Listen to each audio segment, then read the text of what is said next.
성탄을 앞두고 있고 또 저희가 계속해서 요한복음 말씀으로 은혜를 나누고 있었는데, 오늘은 저희가 특별히 12월 25일 성탄 감사 예배 때 주의 만찬을 함께 나누기로 했는데, 이 주의 만찬에 대한 의미와 성격적인 그 토대가 어디에서 오고 우리가 어떤 마음으로 준비를 해야 되는지에 대해서 좀 은혜를 나누고자 하는 마음이 있어서, 특별히 오늘은 고린도전서 11장 23절에서 29절까지 말씀을 가지고서 식탁으로의 초대라는 제목으로 함께 은혜를 나누도록 하겠습니다.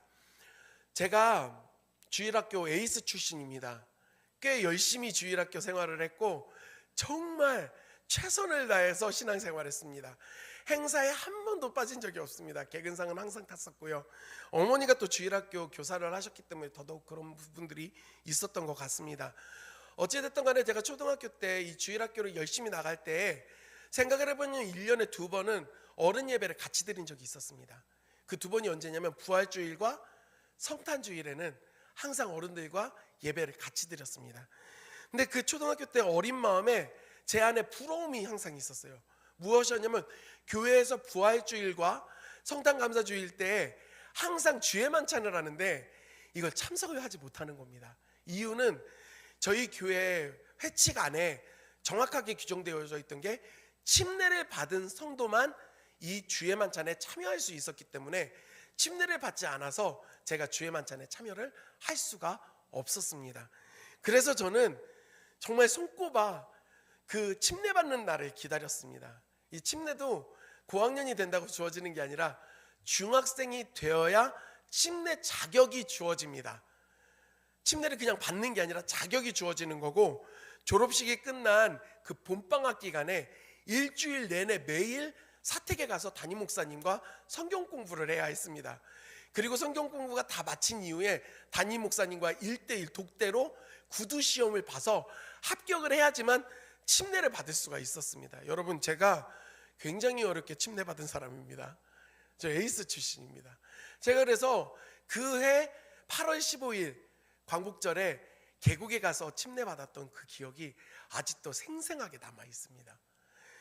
침례를 받고 나서 이제 부활주일은 지나갔고 성탄주일이 되어서 이 주의 만찬에 참가하는데 얼마나 제 마음이 뜨든지 너무 행복한 겁니다.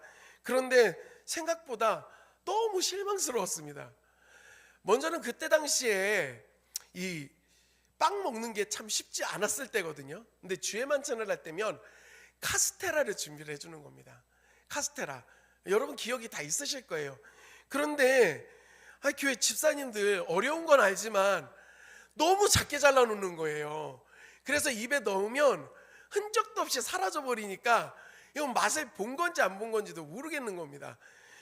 그리고 또 포도주스도 나눠주는데 잔이요, 세상에 그 새 모이도 그거보다 많이 먹을 것 같아요. 그렇게 좁은 잔에다가 주는데 이게 맛을 본지 안 본지도 모르겠는 거예요. 너무 아쉬운 겁니다. 그래도 내 마음 가운데 남아있는 카스테라와 포도주스를 보면서 끝나고 나서 저거 달라고 해서 먹어야 되겠다 생각을 하고, 다 끝난 이후에 예배가 마치고 난 이후에 찾아가서 집사님들께 그 빵하고 포도주스 달라고 이야기했다가 엄청 혼났던 기억이 납니다. 이건 너가 먹을 수 있는 게 아니다 그러면서 땅을 파서 그것을 다 묻어버리셨어요. 어린 마음에 저 아까운 걸 왜 땅에 묻고 나한테 안 주나 불만도 많았던 것 같습니다. 그리고 또 가만 생각을 해보면 이 주의 만찬을 할 때 분위기에 대해서도 저는 생각을 해보게 됩니다. 최근까지도 주의 만찬을 할 때 항상 분위기는 저는 딱 세 글자로 정리할 수 있습니다. 장례식. 너무 엄숙하고 무거워서 너무 장례식 같은 느낌이 드는 겁니다.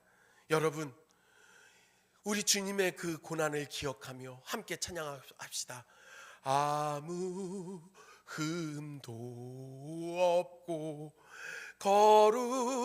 거룩하신, 이 찬양 부르면서 막 뭔가 기쁘면 안 돼요. 너무 슬퍼야 되고 눈물 흘려야 될 것 같은 분위기인 겁니다.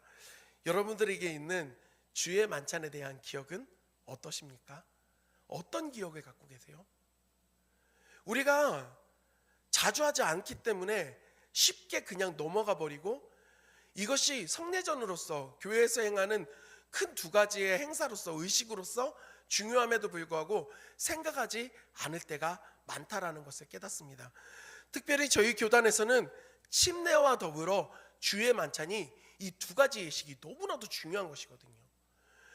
부끄럽게도 설교를 하고 있는 저 역시도 이번에 주의 만찬에 대해서 설교 준비하면서 처음으로 이렇게 깊이 묵상을 하고 발견하면서 얻어지는 은혜가 있더라는 겁니다. 그리고 제가 오해하고 착각하고 있었던 부분들도 많이 있다라는 것을 이번에 깨닫게 되었습니다. 그래서 이 시간에 우리가 이 주의 만찬에 대한 바른 이해와 또한 이것이 우리에게 어떤 의미가 되어지는가, 아울러 이것을 통하여 우리가 어떤 마음으로 이 주의 만찬을 대하고 준비해야 되는가를 좀 함께 나누고자 합니다.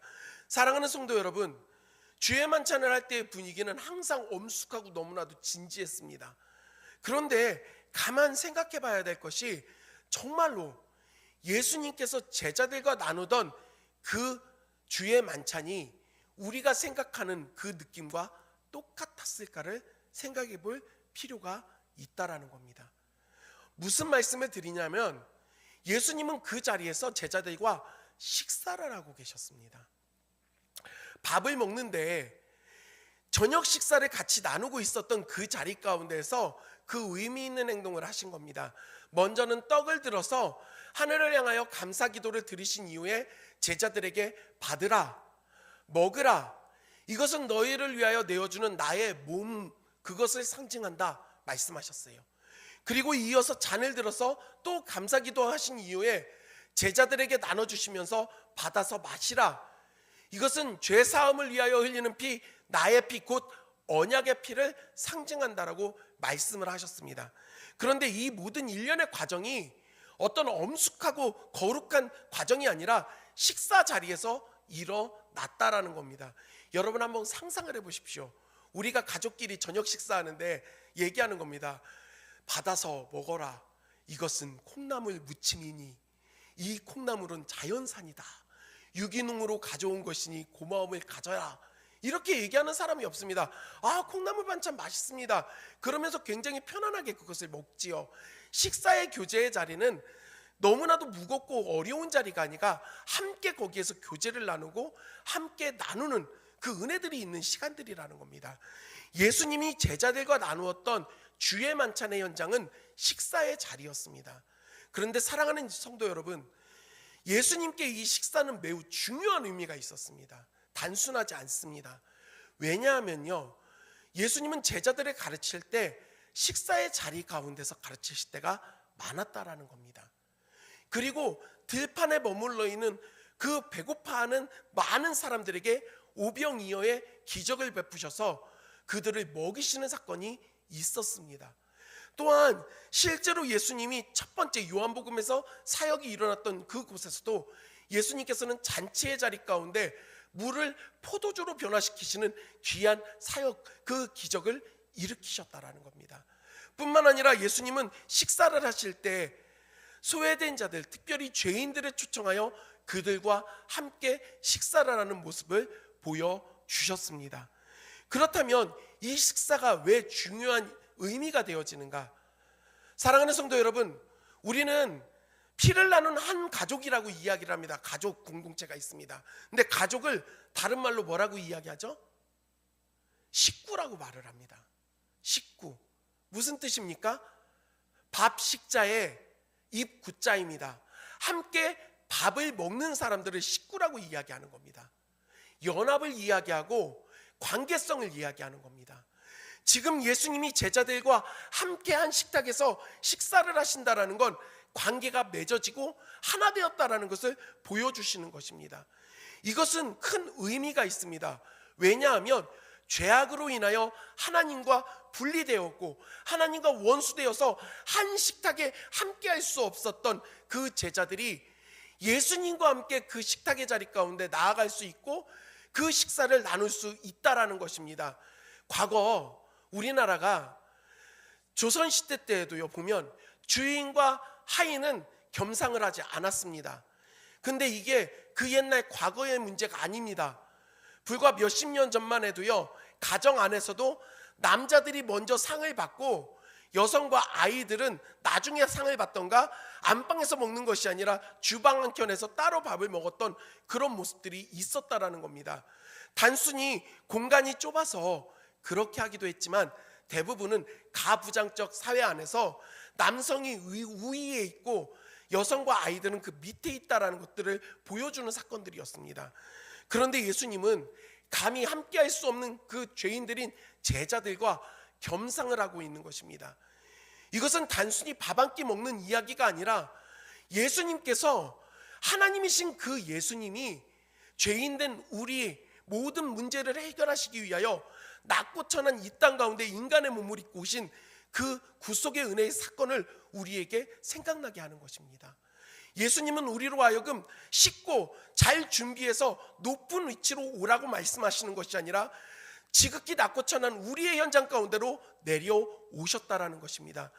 또한 예수님께서는 그곳 가운데에서 그 몸과 피를 쏟아주심으로, 흘려주심으로 말미암아 우리를 구원하시어 우리를 위롭게 하시고 하나님께 인정받을 수 있는 자리 가운데로 우리를 이끌어 주셨다라는 것, 예수님과의 식사가 의미하는 것이 이렇게 깊고 너무나도 큰 묵직한 무게가 있다라는 것을 우리는 잊지 않아야 할 줄 믿습니다. 하나님과의 연합, 주님과의 연합이 이 식탁의 교제 가운데 이루어지고 있는 것입니다. 실제로 예수님이 붙잡히시고 그리고 십자가에 못 박히실 때 제자들은 뿔뿔이 흩어지고 도망쳤습니다. 예수님을 배신했습니다. 예수님이 죽고 난 이후에 이 제자들이 어떤 행동을 취합니까? 부활하셨을 때에도 이 제자들은요, 그 예수님을 기다리지 않습니다. 왜냐? 자신들이 예수님을 배신했기 때문에. 그래서 어부 출신들이 말합니다. 나는 갈릴리로 돌아가 물고기를 잡겠다. 제자들은 모두 함께 따라갑니다. 우리도 함께 가겠노라. 그리고 갈릴리로 돌아가서 밤새도록 물고기를 잡았던 이 제자들, 밤새 수고했지만 아무것도 얻지 못했던 이 제자들을 예수님은 기다리고 계셨습니다. 해변에서 기다리시던 예수님은 무엇을 하고 계셨습니까? 불을 피우고 떡을 굽고 물고기를 굽고 계셨습니다. 식탁을 준비하고 계셨습니다.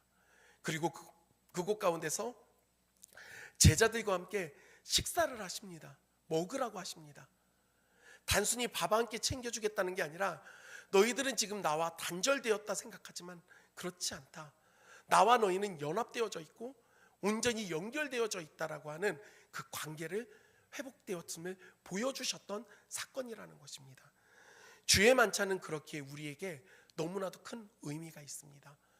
하나님과 원수되었던 우리가 예수 그리스도의 그 십자가 고난으로 말미암아, 그 십자가에서 생명을 내어주심으로 말미암아 우리의 모든 죄를 사하심으로 하나님과 원수되었던 우리의 막힌 담이 허물어지고 하나님의 자녀가 되어지는 은혜를 우리가 누릴 수 있게 되었기에, 그것을 상징하는 이 주의 만찬이 우리에게는 너무나도 크고 값진 것이 될 수밖에 없다라는 사실입니다.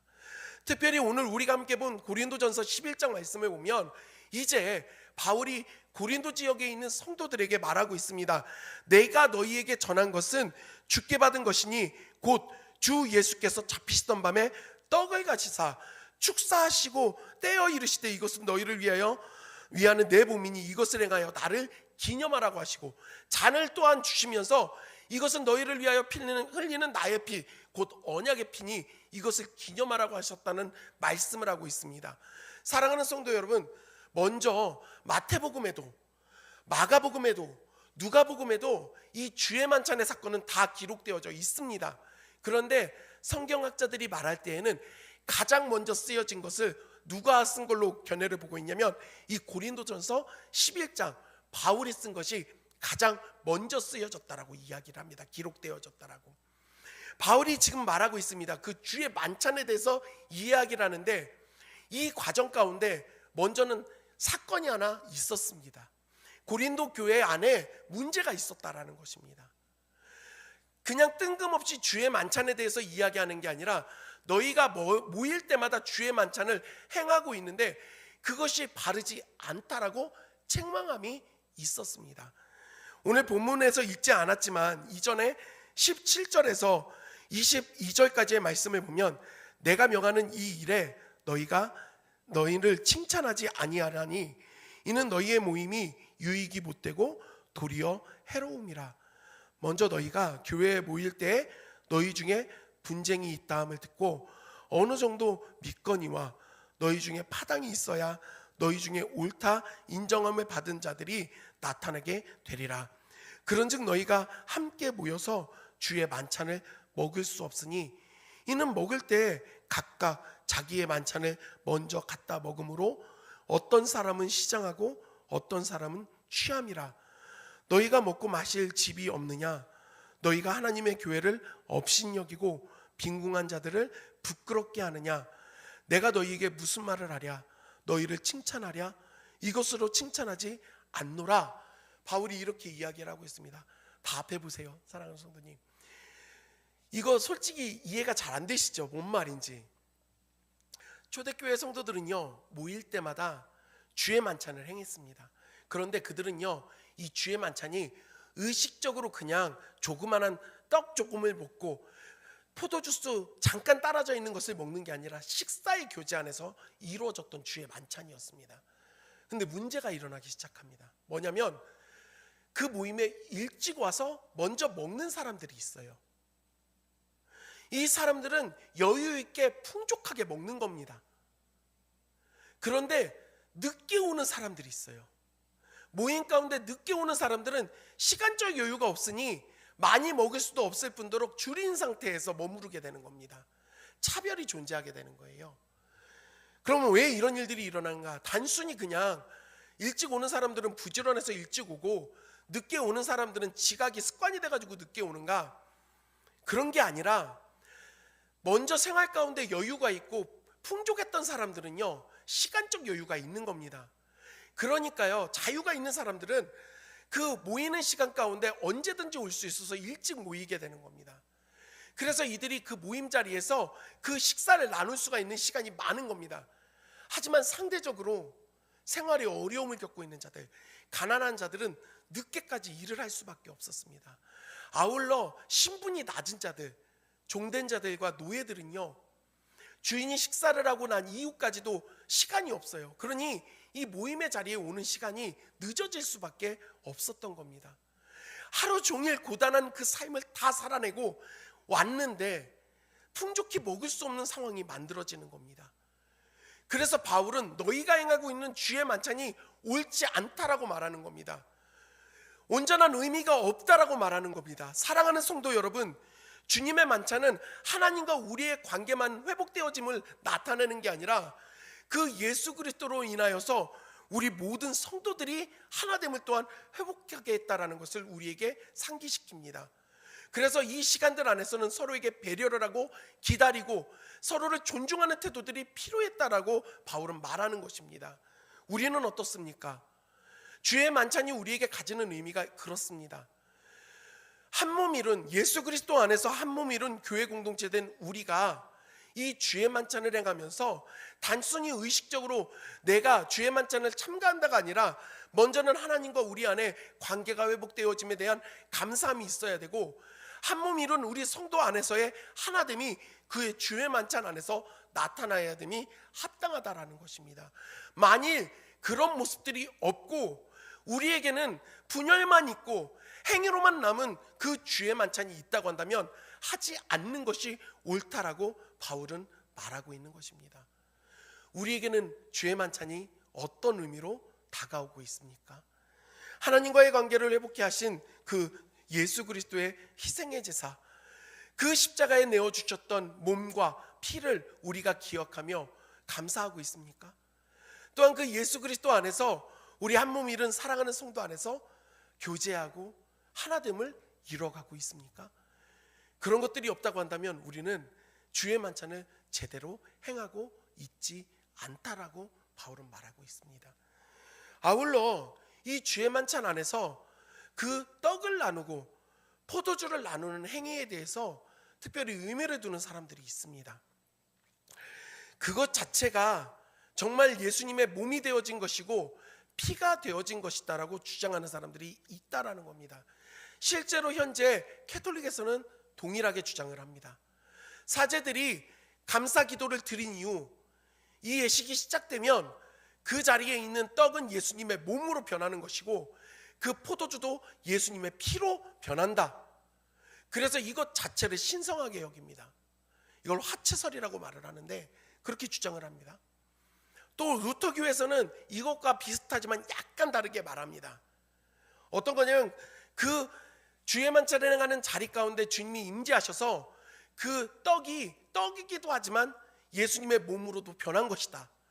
포도주가 포도주이기도 하지만 동시에 그것이 예수님의 피이기도 하다라고 주장하는 사람들이 있습니다. 과거 제가 남은 카스테라 좀 달라고 하고 포도주스 좀 달라고 했을 때 집사님들이 안 주셨던 이유가 아마도 여기에서 기인이 됐던 것 같아요. 이 때문에 이것이 신성하게 사용되어진 것이라 그럴 수 없노라 여겼던 것 같습니다. 그런데 우리는 그렇게 이야기하지 않습니다. 먼저 우리 개신교회와 침례교회는 그렇게 말하지 않습니다. 칼빈이 주장한 성령 임재설이라는 게 있어요. 이것도 좀 어렵긴 하지만 영적 임재설은 무엇이냐면 주의 만찬을 하는 현장 가운데 성령님이 임재하셔서 우리 모든 사람들을 전인격적으로 예수 그리스도를 만날 수 있도록 인도하셔서 그 자리 가운데로 이끌어 주신다라고 주장하는 겁니다. 보통은 장로교단에서도 이 이야기들을 합니다. 대부분의 많은 그 개신교에서 이 주장을 합니다. 그리고 이와는 다르게 조금 더 다른 주장을 하는 경우가 있습니다. 그것은 바로 기념설입니다. 떡과 포도주 자체가 신성하게 변화되는 것이 아니라 이것은 의미가 있는 것이다. 상징적인 것이다. 떡을 통하여 예수 그리스도께서 우리를 위하여 깨지고 상하셨던 그 몸을 우리가 기억하게 하는 것이고, 포도주를 통하여서 우리를 위하여 피 흘렸었던 예수 그리스도의 그 보혈의 공로를 생각하게끔 하시는, 그래서 이것 자체가 중요한 것이 아니라 그 안에 있는 예수님께서 이루신 구원의 은혜에 대한 그것을 기념하는 것이, 기억하는 것이 옳다라고 말하는 바로 기념설이 있습니다. 그럼 우리 침례교단은 어떤 주장을 받아들일까요? 기념설입니다. 기념설. 떡과 포도주 자체가 신성한 것이 아니라 예수 그리스도께서 이루신 그 십자가에서의 사건, 구속의 은혜를 우리는 훨씬 더 가치 있게 여기고, 떡과 포도주를 통해 우리는 그 구속의 은혜를 기억하는 것뿐입니다. 그러니까요, 그 주의 만찬하는 것 자체를, 그리고 그 안에 들어있는 것 자체를 신성시하는 태도들은요, 다른 부분으로 생각해 보면 이건 잘못된 우상숭배의 모습이 될 수도 있다라는 겁니다. 사랑하는 성도 여러분, 십자가가 능력이 아니라 저 십자가에서 예수 그리스도께서 흘려주신 그 보혈이 우리의 죄를 씻는 능력인 줄 믿습니다. 저 십자가를 통하여 그 생명을 내어주신 예수 그리스도의 희생이 우리를 살리신 능력이 되는 줄 믿습니다. 어디에 초점을 맞춰야 되는가 우리는 분명히 알아야 될 줄 믿습니다. 또한 이 주의 만찬을 통하여서 우리가 세 가지를 바라보게 됩니다. 먼저 첫 번째는요, 과거의 사건에 대해서 우리는 기억을 하게 돼요. 우리 26절 말씀을 다 같이 읽겠습니다. 26절입니다. 시작.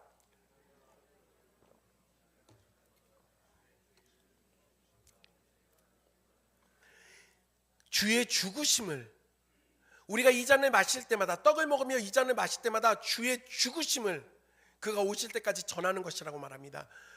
예수 그리스도께서 우리의 죄를 대신하여 십자가에 죽으신 사건은 과거의 일입니다. 이미 이루어진 일입니다.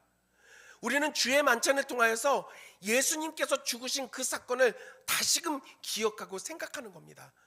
그 중생의 씻음으로 우리를 구원하신 예수 그리스도의 십자가와 예수 그리스도의 죽으심을 주의 만찬을 통해 우리는 기억하는 것이라는 겁니다.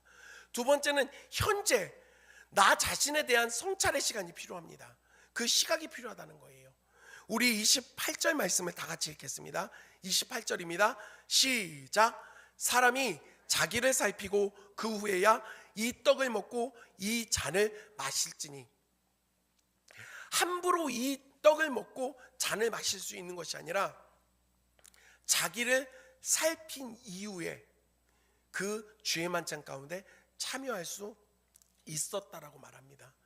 먼저 하나님과의 관계가 내가 지금 바로 세워져 있는가? 나는 지금 내 가족과 내 주위의 이웃들과 관계가 바로 세워져 있는가? 사랑하는 성도 여러분, 침례 받았으니까 무조건 먹는 게 아니라요, 구원의 확신이 있으니까 그냥 먹고 보자가 아니라 행여 내 안에 문제들이 있다고 한다면, 지금 내가 하나님 앞에 범죄한 모습들과 하나님 앞에 떳떳하지 못한 모습들, 또한 누군가와 다툰 것들이 있다고 한다면 그것을 먹지 않는 게 오히려 더 좋은 것이 될 수 있습니다. 그걸 먹는다라고 해서 우리가 어떤 의미가 되는 것이 아니라 주의 만찬의 현장 가운데서 내 자신이 지금 어떠한 상태에 있는가에 대한 자기 성찰이 필요하다라는 겁니다. 그리고 회개가 필요한 것입니다. 그리고 나아가 세 번째, 이 주의 만찬을 통하여서 우리는 무엇을 바라보게 되는가? 미래적인 시각을 갖게 돼서 주 예수 그리스도의 오심을 우리는 바라보게 됩니다. 26절 말씀을 다시 한번 읽겠습니다. 26절입니다. 시작. 주의 죽으심을 그가 오실 때까지 전하는 것이니라. 예수 그리스도께서 이 땅에 다시 오심을 주의 만찬을 할 때마다 우리는 기억하는 것입니다. 단순히 주의 만찬이 하나의 예식이 아닙니다. 슬픈 찬양 하나 틀어놓고 부르면서 그 작은 떡 한 조각 먹고 포도주스 조금 마시는 그런 시간이 아니라, 이것을 통하여 우리를 위해 예수님께서 그 식탁의 자리 가운데를 내려오시기 위하여 무엇을 감내하셨는가, 무엇을 감당하셨는가를 기억하고, 또한 그 예수님께서 나를 위하여 십자가에 죽으신 사건, 그 예수 그리스도를 향하여 나는 어떠한 태도를 취하고 있는가 발견하는 시간, 그 예수 그리스도의 다시 오심을 다시금 생각하는 시간이 주의 만찬을 나누는 시간이 돼야 된다라는 사실입니다. 다시 한번 말씀드리지만 저 역시도 이 주의 만찬에 대해서 의례 행하던 그냥 예식으로만 여겼습니다. 근데 이것이 가지는 의미가 얼마나 큰지를 이번에 말씀을 준비하면서 더욱더 깊게 깨닫게 되었습니다. 사랑하는 성도 여러분, 그러면 아무나 다 주의 만찬을 할 수 있는가? 집에서도 하고 가족끼리 놀러 가서도 하고 할 수 있는가? 그렇진 않습니다. 이 주의 만찬을 하기 위해서는요, 먼저는 조건이 있습니다. 구원의 확신, 그리고 침례를 받아야 됩니다. 물론 우리 교회가 주의 만찬을 행할 때 침례 안 받은 분들을 드리지 않겠다는 게 아닙니다. 구원의 확신이 있는 분들은 주의 만찬에 참여할 수가 있습니다.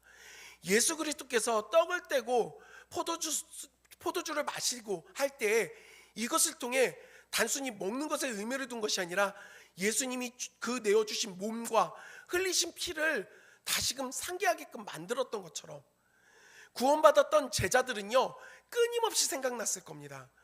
제자들은 처음에 몰랐어요.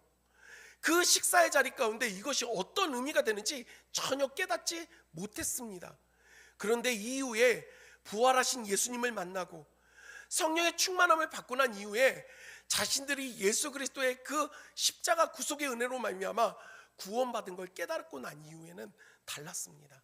사랑하는 성도 여러분, 떡을 대할 때마다, 그 떡을 뗄 때마다 제자들은 생각할 수밖에 없어요. 그 유월절을 앞두고 예수님이 잡히시던 밤에 떡을 떼어서 주시며 받아 먹어라, 이것은 너희를 위하여 내어주는 내 몸이라 생각날 수밖에 없습니다.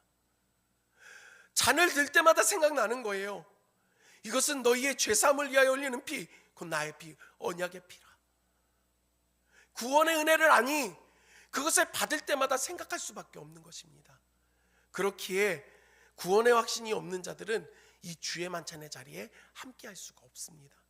또한 나아가 우리가 한 교회로서의 소속이 되어져 있어야 됩니다. 처음 교회 왔을 때 아무나 그냥 우리가 주의 만찬에 참여할 수 있는 것이 아니라 소속이 있어야 된다는 겁니다.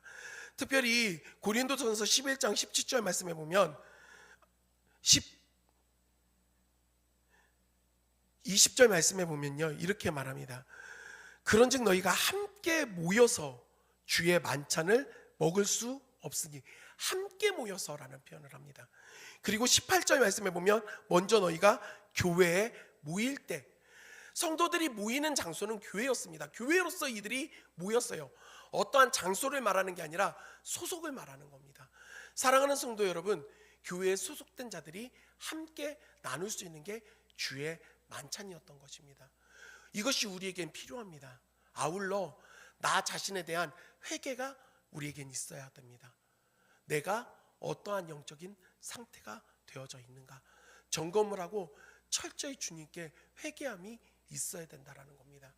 그리고 예수님께서는 떡을 들고 잔을 들고 나서 감사 기도를 드리셨던 것처럼 이 주의 만찬을 나아가는 모든 성도들의 마음 가운데에는 그 구속의 은혜에 대한 감사함이 자리하고 있어야 된다는 사실입니다. 저는 이제 말씀을 마무리하려고 합니다. 주의 만찬은요, 어떤 장엄하고 엄청난 예식이 아니라 예수님께서 제자들과 나누셨던 식탁의 교제였습니다. 예수님은 제자들을 그 식탁의 교제 가운데로 불러주셨습니다.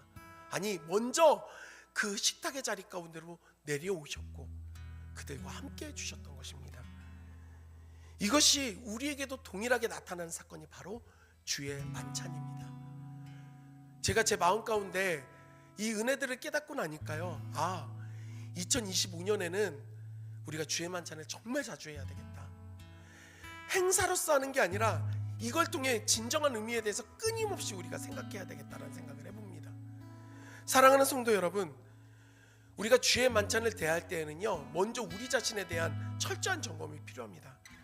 27절에서도 말씀을 보면, 그러므로 누구든지 주의 떡이나 잔을 합당하지 않게 먹고 마시는 자는 주의 몸과 피에 대하여 죄를 짓는 것이라고 말합니다.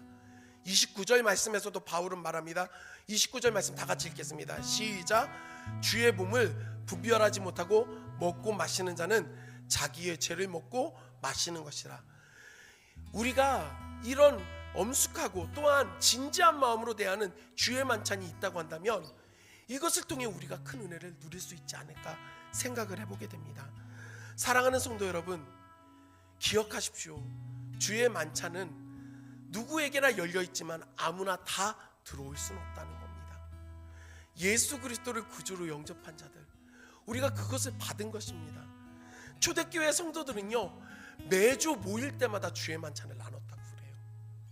이것이 단순히 그냥 행사로 되어진 것이 아니라 식사를 하면서 이걸 통해 예수 그리스도의 몸과 예수 그리스도의 피를 기억하게 했다라는 겁니다. 의미가 중요하게 전달된 것이죠. 생각을 해보게 됩니다. 사랑한다는 말을 우리가 하면 그것을 듣는 사람이 기분이 좋을 수 있습니다. 그런데요, 사랑한다는 말과 함께 선물과 꽃다발을 같이 주면 어떨까요? 고맙다고 말하면 참 좋죠. 그래서 고맙다고 하면서 꼭 끌어안아주면 그 고마움의 표현들이 훨씬 더 배가 되지 않겠습니까? 주의 만찬이 가지는 의미가 그겁니다. 그걸 할 때마다 우린 기억하는 거예요. 채찍에 맞으시고 가시면류관을 쓰시고 골고다 언덕길을 올라가신 예수 그리스도의 그 깨어진 몸, 십자가에 못 박혀서 찢겨지신 주님의 손과 발을 우리는 기억하게 되는 거예요. 또한 나아가 그 잔을 대하며 내가 원래는 피 흘려 죽어야 되는데, 저주를 받아 원래는 내가 그 십자가에 못 박혀야 되는데 예수 그리스도께서 나를 위하여 그 십자가에 못 박혀 흘려주신 그 피를 우리가 기억하는 겁니다. 이게 우리가 주의 만찬을 행할 때마다 그런 마음들이 우리 안에 일어난다고 한다면 그 주의 만찬의 시간이 얼마나 의미 있는 시간들이 될까요? 얼마나 큰 은혜가 되어질까요? 먼저는 12월 25일 우리가 제가 오고 나서 처음 우리 사랑하는 성도들과 함께하는 그 주의 만찬의 시간이 그 은혜를 누리는 시간이 되어지길 간절히 소원합니다. 그리고 아울러 매일의 삶 가운데 우리를 위하여 그 몸을 내어주시고 그 피를 흘리신 예수 그리스도를 기억하며 구속의 은혜 가운데 날마다 감사할 수 있는 저와 여러분들이 되어지기를 주님의 이름으로 간절히 소원합니다.